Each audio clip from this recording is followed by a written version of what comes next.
ایک فقیر تھا، ملنگ درویش، اللہ کا بندہ.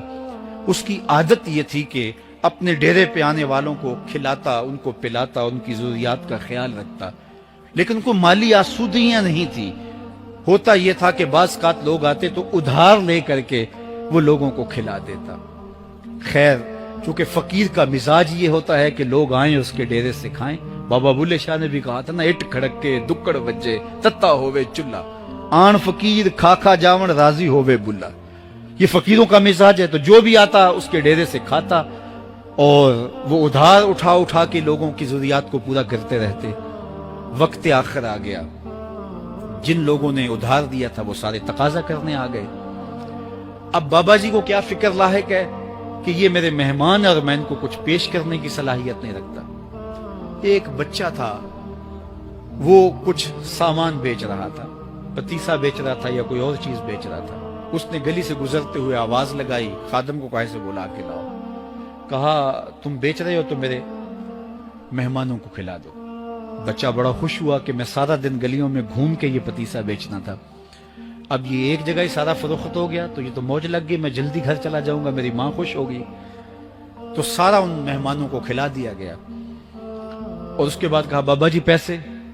کہا تم بیٹھ جاؤ، جب ان کو ملیں گے تو تجھے بھی مل جائیں گے. وہ بیٹھ گیا، 2 4 10 منٹ بیٹھا تو بچہ تھا، پھر کھڑا ہو گیا، بابا جی پیسے. کہا جب ان کو ملیں گے تو تجھے بھی مل جائیں گے. پھر آدھا گھنٹہ گزرا تو پھر اس نے کہا بابا جی پیسے، میری ماں میرا انتظار کر رہی ہے، ہمارے گھر کا چولہا اسی سے جلتا ہے، میں یہ پیسے لے کر جاؤں گا اور میری ماں کوئی ہنڈیا خریدے گی اور ہم شام کا گھر کا کوئی سلسلہ کریں گے. کہا بیٹا جب ان کو ملے گا تو تجھے بھی مل جائے گا. بچے نے رونا شروع کر دیا. یتیم بچہ تھا، اس کا سارا آسرا یہی تھا. اس نے رونا شروع کر دیا. جب بچہ رویا اللہ کی رحمت کو جوش آیا. کوئی مرید نذرانہ لے کے ان بزرگوں کے پاس آ گیا اور اشرفیوں کی بھری ہوئی تھیلی پیش کی. وہ اتنے پیسے تھے کہ اس بچے کو بھی دیے، جتنے لوگ آئے تھے سب کا قرض چکایا. کہا جاؤ گھروں کو. تو سب نے کہا بابا جی ہم صبح سے بیٹھے ہوئے تھے تو یہ نذرانہ دینے والا صبح سے نہیں آیا تو اب کیسے آ گیا؟ کہا صبح سے تمہارے اندر کوئی رونے والا نہیں تھا، ایک رونے والا آیا تو باقیوں کا بھی کام بن گیا. بعض اوقات کسی ایک شخص کی وجہ سے باقیوں کی خطائیں بھی معاف ہوتی ہیں. آج ہم اجتماعی طور پہ تا حد نظر اندر باہر اوپر نیچے اتنے لوگوں کے ہجوم میں اللہ کی بارگاہ سے یہ توقع رکھتے ہیں کہ مالک اتنے ہجوم میں کوئی ایک تو ہوگا جو تیرا لاڈلا ہوگا، کوئی ایک تو ہوگا جو تیرا بہت قریبی ہوگا، کوئی ایک تو ہوگا جس پہ تیری رحمتیں برسیں گی.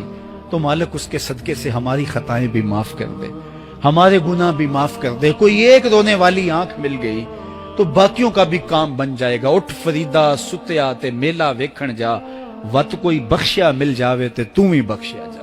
میرے مالک ہم سب کی خطائیں معاف کر دے، ہم سب سے درگزر فرما اور ہم سب کے باطن کو ستھرائیاں دے دے، ہمارے اندر کو پاکیزگیاں دے دے. بہت وقت میں نے اور آپ نے صاحب گزار لیا، تیزی کے ساتھ زندگی بیت رہی ہے. میں اگر اپنے آپ کو دیکھوں تو میری زندگی کتنی بہاریں کاٹ چکی ہے. اگر آپ اپنے آپ کو دیکھیں، کوئی 60 سال، کوئی 20 سال، کوئی 25 سال، زندگی تیزی کے ساتھ گزر رہی ہے. بندہ جب سوچتا ہے کہ میں 40 سال کا ہو گیا ہوں تو آگے میری زندگی کے اگر 30 سال بھی ہیں تو 30 سال تو کافی ہیں، لیکن وہ پیچھے اگر پلٹ کے دیکھے تو 40 سال یوں گزر گئے جس طرح چٹکی بجائی جاتی ہے. جب چٹکی بجانے کے وقت میں 40 سال گزر گئے محسوس ہوتے ہیں تو جو باقی 30 سال اگر ہوئے بھی وہ تو گمان ہے میرا، وہ تو گمان ہے آپ کا.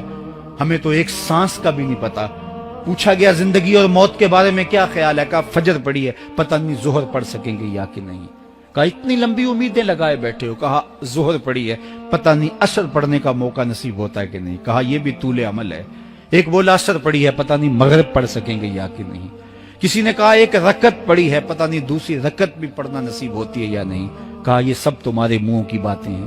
میں تو کہتا ہوں ایک طرف سلام پھیرا ہے، پتہ نہیں دوسری طرف سلام بھی پھیر سکیں گے یا کہ نہیں. کیا موت اتنی قریب نہیں ہے؟ ہم نے اپنی آنکھوں کے سامنے لوگوں کو جدا ہوتے یوں نہیں دیکھا ہے. ہم کہتے ہیں اس کی خبر سنا رہے ہو موت کی، یہ تو میں نے ابھی سبزی والی دکان پہ دیکھا تھا. لیکن جب موت آتی ہے تو ایک لمحے کا تقدم اور تاخر نہیں ہوتا. تو صاحب آئیے اپنی زندگی کو اللہ اور اس کے رسول کی راہوں پہ ڈالیں. آج وقت ہے آج موقع ہے، آج توبہ کا دروازہ کھلا ہے، کل سب کچھ نہیں ہوگا۔ آج اس کی رحمتیں آواز دے رہی ہیں، آج وقت ہے، وقت پر کافی ہے ایک قطرہ بھی آب خوش ہنگام کا، جل گیا جب کھیت برسا می تو پھر کس کا۔